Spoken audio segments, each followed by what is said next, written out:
வாழ்த்தி மகிழ்வோம். இன்று நாம் பாலக வீதி 20வது பகுதியை காண உள்ளோம். பாலக வீதி 20வது பகுதி பொய்யா என்ற சொல்லி பட்டணப்பாளையில் கூறிய அந்த சொல்லின் அமைப்பினை காண உள்ளோம். பசையில் புகழ் வயங்கு வெண்மீன் திசை திரிந்து தெற்கு ஏகினும் தற்பாடிய தலைமுனவின் புல்தேன்ப புயல் மாறி வான் பொய்ப்பினும் தான் பொய்யா என்ற இந்த பொய்யா ஆகாது பொய்யாகாது என்று அந்த சொல்லின் பின்னோட்ட சொற்கள் ஒவ்வொரு காலகட்டத்திலும் நிலைப்பட்டுள்ளதை ஒவ்வொரு சொல்லாக கிட்டத்தட்ட தொல்காப்பியர் காலத்திலிருந்து இந்த பதிவினை மேற்கொள்ளும் இந்த பதிவு நமது தமிழ் மொழியின் பதிவு எவ்வாறு ஒவ்வொரு காலகட்டத்திலும் வானியலில் அண்டையியலில் எண்ணினியலில் நிலைத்துள்ளது என்பதனை தொடர் பதிவாக இன்று 20வது பகுதியை காண மூலம் இந்த 20வது பகுதி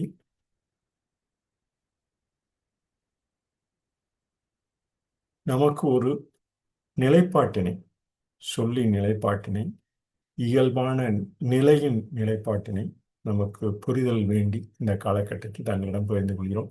இவை எவ்வாறு இந்த கால சுருக்கம் ஜேம்ஸ் ஹாக்கின்ஸ் கூறியது போல எவ்வாறு வானியல் அண்டையியல் எவ்வாறு இந்த காலகட்டத்தின் அறிவியல் கருத்துக்கும் பொருந்தும் என்பதை கருத்தில் கொண்டு இந்த பதிவினை மேற்கொள்கிறோம்.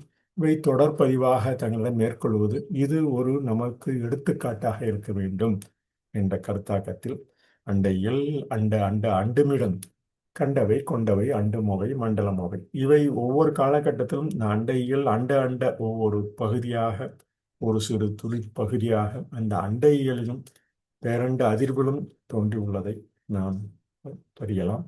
அண்டையியல் அண்டுமிடம் கண்டவை கொண்டவை அண்டுமொவை மண்டலமொவை கண்டத்தில் ஒன்றியவை யாண்டுமொவை மண்டியவை கண்டமானவை ஆண்டவை தொண்டானவை காண்பவை. நாம் காணும் இந்த புதிய விசையாகிய புதிய ஆற்றல் உள்ள புவி எவ்வாறு ஒவ்வொரு காலகட்டத்திலும் நிலைத்துள்ளது, அவை எவ்வாறு உருத்திரங்கண்ணனார் பட்டினப்பாளையில் பதிந்த காலகட்டத்தில் எவ்வாறு வசையில் புகழ் வயங்கு வெண்மீன் திசை தெரிந்து தெற்கு ஏகினும் தற்பாடிய தலைவுணவு புல்தேம்ப புயல் மாறி வான் பொய்ப்பினும் தான் பொய்யா. இந்த தான் பொய்யா, தன் என்பது தான் என்று ஒரு தன்னுடைய ஒரு நிலைப்பாட்டினை ஒவ்வொரு பகுதியாக அண்டவியலிலிருந்து நமது மனித இனம் ஒவ்வொரு உயிரினம் உயிரற்றவை எவ்வாறு தன் நிலையை கூறக்கூடியது. இவை பொய்யாகாது பொய்யா என்ற இந்த சொல்லினை காண உள்ளோம்.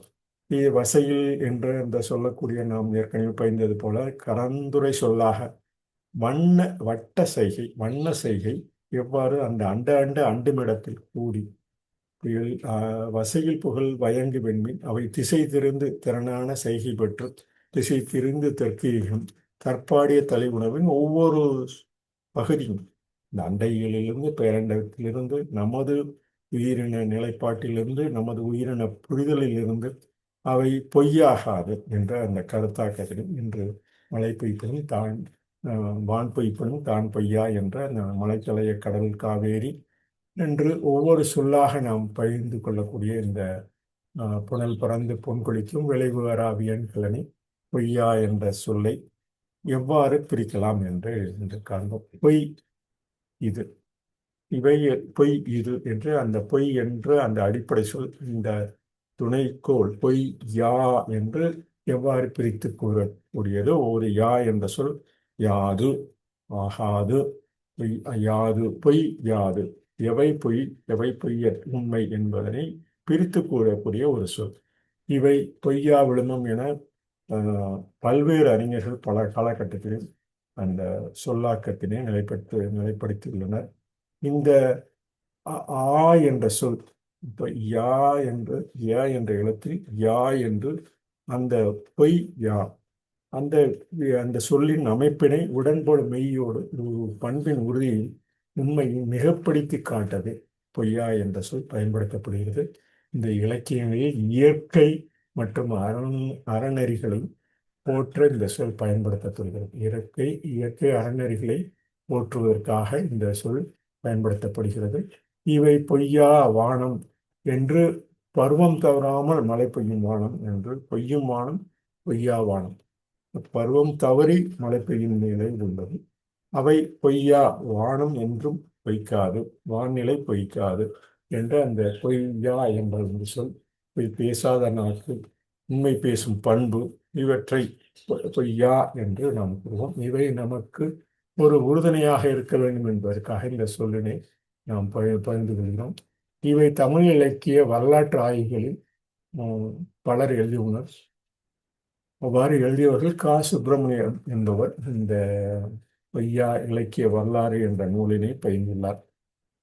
பாரதியார் இது இந்த நெற்பதுவே நடப்பதுவே என்ற அந்த பாட்டின், சோலையிலே மரங்கள் எல்லாம் தோன்றுவதோர் விதைகள் என்றால் சோலை பொய்யாமோ என்று பாரதியார் தனது பாடலில் பயின்றுள்ளார். இதை சொல்லோடு சேர்ப்பாரோ, காண்பவெல்லாம் காண்பவையெல்லாம் மறையும் என்றால் மறைந்ததெல்லாம் காண்போம் அன்றோ, வீண்படு பொய்யிலே நித்தம் விதி தொடர்ந்திடுமோ, காண்பதுவே உறுதி கண்டோம் காண்பது அல்லால் உறுதி இல்லை, காண்பது சத்தியம் இந்த காட்சி நித்தியமாம் என்று அந்த ஒவ்வொரு சிறு விதையிலிருந்து, சிறு அண்ட அண்ட பகுதியிலிருந்து, அந்த சிறிய விதையிலிருந்து மிகப்பெரிய மரங்கள், சோலைகள் தோன்றுவது உண்மைதான்.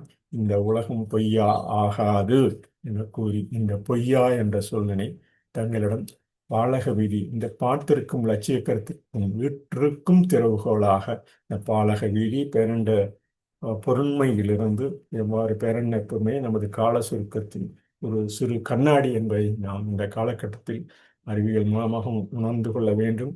இவை சமயவாதி கருத்துகள், சமய மேம்பாட்டினரும் நமது சமய கருத்துகளோடு ஒன்று இருக்கும் என கூறி, அந்த அண்டைகள், வானைகள், எண்ணிகளுக்கு எவ்வாறு பட்டினிப்பாலை பதிவில் உருத்திரன் வேண்டினார், திசையில் புகழ் வயங்கு வெண்ணீன் திசை திரிந்து தெற்கு எனும் தற்பாடிய தலிவுணவின்